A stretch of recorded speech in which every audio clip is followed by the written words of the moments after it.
दिल्ली जैसे महानगरों की त्रासदी है कि वे किसी भी समस्या के लिए पड़ोसी को दोषी बताने को तत्पर रहते हैं और अपनी आदतों एवं प्रकृति हंता कृत्यों को कभी मजबूरी तो कभी हक के साथ स्वीकार नहीं करते।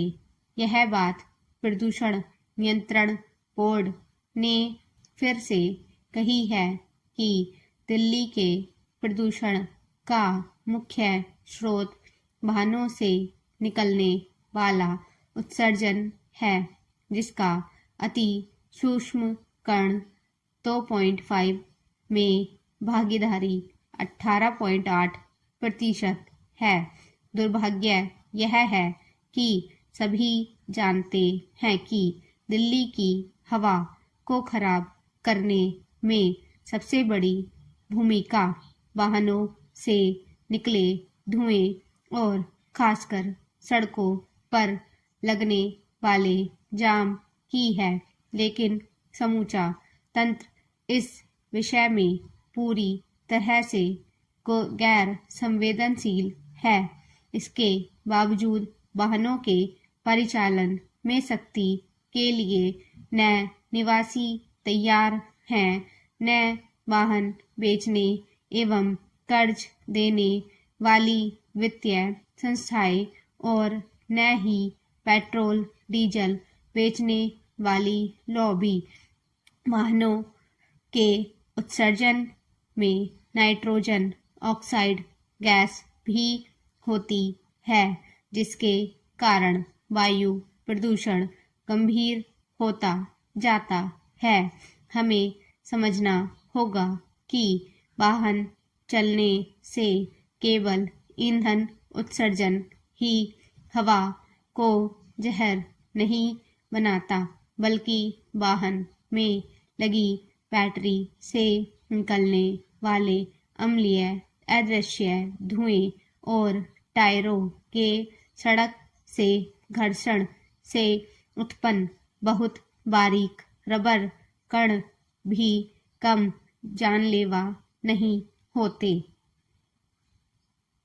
पिछले दिनों दिल्ली सरकार ने दफ्तर और स्कूल के समय में बदलाव करने का प्रयोग किया था, लेकिन वह अंतराल महज आधे घंटे का था, लिहाजा उसका कोई असर परिवहन पर नहीं पड़ा।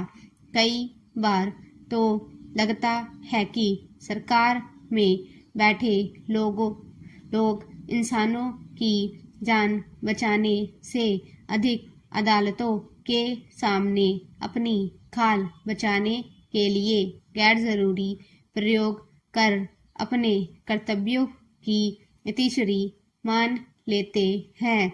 वायुमंडलीय और मौसम की स्थितियां वायु में प्रदूषण के स्तर पर बड़ा प्रभाव डालती हैं।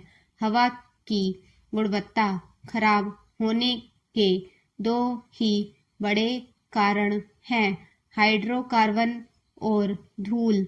हाइड्रोकार्बन का उत्सर्जन या तो औद्योगिक गतिविधियों से होता है या फिर ऑटोमोबाइल के धुएं से। पक्की सड़कों वाले शहर में धूल कण का आगम भी यातायात की हलचल ही है। थोड़ा मौसम नम हुआ, ओस गिरी तो यही दोनों प्रदूषकों का संयोजन अक्सर स्मॉग पैदा कर देता है और वही जानलेवा होता है। जब तापमान गिरता है और ठंडी हवा जमीन को ढक लेती है, तो किसी भी गर्म हवा को इसके ऊपर से गुजरना पड़ता है। इस तरह प्रदूषक कण घनी ठंड हवा में कहीं फैल नहीं पाते हैं।